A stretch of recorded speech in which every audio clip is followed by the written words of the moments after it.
आधा किलो भिंडी गई तो ले भाई ना, ये आधा किलो आप। अरे ये मान के चलिए अपने बच्चों को पाल लेते हैं, 500 रुपए 600 रुपए निकाल लेते हैं।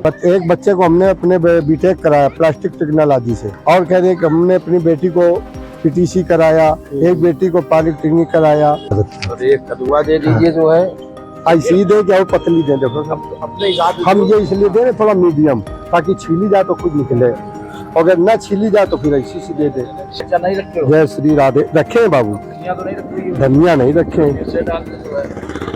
35 ही आप ले लीजिए सर। नहीं, आपका प्रयास सराहनीय है। इससे युवा वर्गों को जो है थोड़ा प्रोत्साहन मिलना चाहिए, वो आए नए पीढ़ी के लोग जो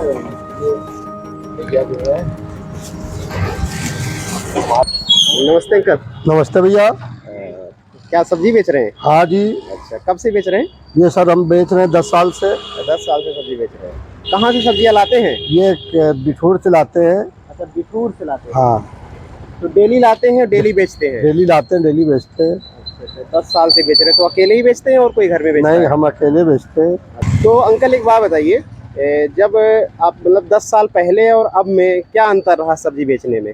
अब 10 साल पहले में और में ये है कि महंगाई के हिसाब से सब्जी महंगी है। पहले मतलब उतनी महंगी नहीं थी, पहले कम पैसे में मिलती थी, अब वो ज्यादा पैसे में मिल रही है।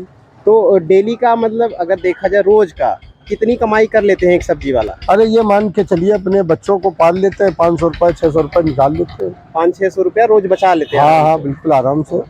मतलब 500-600 के हिसाब से लगभग 15-20 हजार रुपया जो है वो एक इंसान सब्जी बेच करके ठेले पे बचा सकता है। हाँ। मतलब एक परिवार आराम से थोड़ा ठीक ठाक चला हाँ, सकता है। नहीं 12-15 हजार मिनिमम मान लीजिए। 20,000 इसलिए नहीं कहेंगे कि कंटिन्यूअस तो नहीं होगा, और कभी कभी तो इसलिए 12-15 हजार रुपए के औसतन महीने में कर लेता है। मतलब रोजगार का एक ठीक ठाक साधन है। हाँ। अच्छा, एक चीज है और अंकल, आज की डेट में आप देख रहे हैं रोजगार बेरोजगारी बहुत ज्यादा है, चरम सीमा पर है। जी जी। तो जो लोग सब्जी का बिजनेस करना चाहते हैं, धंधा करना चाहते हैं ठेले पर, जी जी। उनके लिए थोड़ा कुछ सलाह देंगे?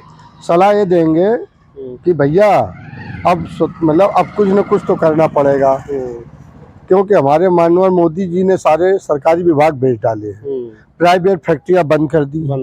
वैसे हम उनके विरोधी नहीं, उनके सहयोगी हैं। पर इस बात से विरोधी हैं कि हमारे आज बच्चे सब बेरोजगार हुए जा रहे हैं।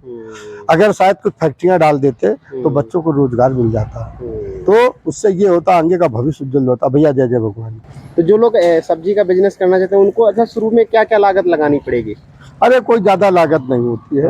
हाँ, 10,000 रुपए से सब्जी का व्यापार चल जाता है। अच्छा, 10,000 रुपए से करके मतलब डेली का 500-600 रुपया कमाया जा सकता है। हाँ, क्यों नहीं, परंतु हार्ड मेहनत है इसमें। हाँ, वो नहीं कि मतलब मक्कारी करोगे कुछ नहीं, कर मेहनत करोगे अभी हाँ पूरी धूप में निकले, अब समझ लो पूरी धूप भर बेचेंगे तब मतलब कुछ निकलेगा। अगर ये सोचा जाए ठंडे ठंडे निकले जाए तो फिर वही है कि बस इसी तरह से काम चलता रहे।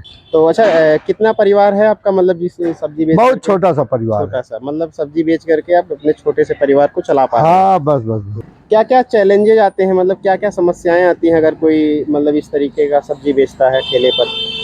समस्याएं कुछ नहीं, फिर अगर परिवार से जुड़ा है तो बहुत सी समस्याएं हैं। हाँ, और वही समस्या ही जिंदगी का मतलब अच्छा तरीका है। अगर समस्या नहीं तो फिर वो जिंदगी बेकार है। अच्छा, जो आज आपकी एज के जो लोग हैं कुछ करना चाहते हैं, उनको थोड़ा सा कुछ कहना चाहेंगे? वो अगर उनके अंदर दिल में काम करने की तमन्ना है तो कुछ भी कर सकते हैं अपना, कुछ न कुछ तो जीवन यापन या अपने पॉकेट खर्चा तो निकाल सकते हैं। अब नहीं, अगर उनके अंदर तमन्ना है तो कुछ भी नहीं कर सकते। हमें कोई, हम तो भाई कहते हैं जितने लोग आए हमसे पूछे, हम उनको अपने साथ ले चलेंगे, उनको बताएंगे भाई करो। अरे हमारा क्या ले लो भाई, वो अपना मेहनत करेंगे, उनको अपना मिलेगा, और सबके अलग अलग किस्मत का खेल है। अच्छा अंकल, जैसे ये काम करके सब्जी बेच करके आपने मतलब अपने बच्चों को पढ़ाया लिखाया होगा, परिवार में कुछ किया है आपने? अरे अब ये तो पूछो नहीं। अब अच्छा, ये बात तो अपनी हम बता ही नहीं सकते। ये बता इसलिए नहीं पाएंगे कि आज बच्चे सब पढ़ लिख के बेरोजगार हैं। एक बच्चे को हमने अपने बीटेक कराया प्लास्टिक टेक्नोलॉजी से, उसका हमने बीटेक कराया। कराने के बाद आज जिस फैक्ट्री में जाता है, फैक्ट्री में बताते हैं फैक्ट्री मालिक कि भैया हमारी फैक्ट्रियों में इतने आदमी वर्कर था, हमने निकाल दिया, अब कम से कम वर्कर से काम ले रहे हैं, माल जा नहीं रहा है। मतलब मेन मुद्दा यही है कि इस समय बेरोजगारी है, नए युवक बेकार हुआ जा रहा। और कह रहे कि हमने अपनी बेटी को पीटीसी कराया, एक बेटी को पॉलिटेक्निक कराया, अब वही है, नौकरियां नहीं मिल रही है, मजबूरी है, इसीलिए हम अपनी बात को किसी से कुछ कहना नहीं चाहते, क्या कहें हम।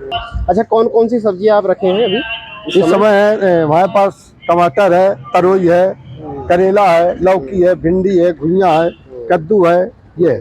अच्छा, ये जो वीडियो रिकॉर्ड कर रहा हूँ ये यूट्यूब चैनल पर जाएगी, ठीक है, आपको कोई दिक्कत तो नहीं है ना? अरे हमें दिक्कत कुछ नहीं हुई। अच्छा भाई ये दुर्गा जी का जो है मैं अभी इंटरव्यू बहुत अच्छा लगा, जो है उन्होंने जो इंटरव्यू दिया और उन्होंने आपने जो प्रश्न किया कि आपका जो है ये सब्जी से कैसे रोजगार चल सकता है, आपका परिवार का भरण पोषण किस प्रकार होता है, तो उन्होंने बहुत सटीक से दिया कि भरण पोषण भी किया इन्होंने। अभी चूंकि हमारे पड़ोसी भी हैं और ये बहुत ही बढ़िया बिटिया की शादी की अभी जो है, और काफी अच्छी सराहनीय जो इनका जो है अथक प्रयास के, और मोहल्ले के क्या हमारे बुद्धिजीवी वर्ग और जितने भी लोग हैं सभी लोग पूरे सम्मिलित हुए और उनका ये कार्य प्रणाली देखे कि भाई चलिए दुर्गा जी ने बहुत अच्छा नेक काम किया, काफी प्रफुल्लित हुए।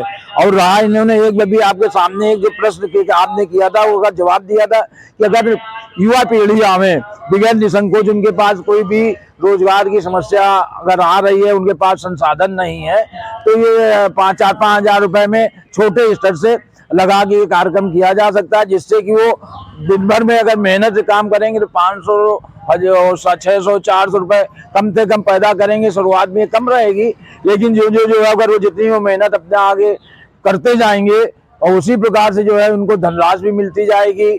और जो इधर उधर बैठते हैं, जैसे उनका जो है फालतू अनायास बैठते हैं इधर उधर, तो फालतू दिमाग शैतान घर होता है, तो हमेशा नशेबाजी करना, झगड़ा करना, अन्य दिमाग खुराफात में लगाना, उससे उस चीजों से मुक्ति मिल जाएगी। अपना फर्स्ट क्लास जो है व्यवसाय करेंगे, व्यवसाय के साथ में जो भी अपना जो है धन प्राप्त होगा वो मेहनत का धन होगा। जो है जब आदमी स्वयं पैसा पैदा करता है तो बेसन वेसन के लिए उसके पास बहुत कम समय होता है कि हम बेसन में ये पैसा हमने इतनी मेहनत से खर्चा पैदा किया है तो ये बेसन में हम लाओ इसको बर्बाद करें, तो वो इसको संज्ञान मिलेंगे और उनके परिवार वालों को भी संतोष मिलेगा कि बेटा हमारा नालायक घूम रहा था अब ये काम करने लगा।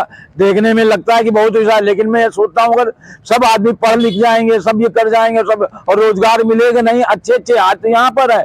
मैं अच्छी जगह देखता हूँ कि अच्छे अच्छे लोग बाग हैं, वो कुछ अपना अपना लगा के छिपे रूप से जो है काम करते हैं अपने, क्योंकि ये जनपद है, जनपद में काम नहीं कर सकते हैं तो भागते हैं दूसरी जगह के लिए कि मैं गाजियाबाद है, मेरठ है और दिल्ली है, ऐसी जगह पे जाके और वहां पे निम्न से निम्न काम करते हैं।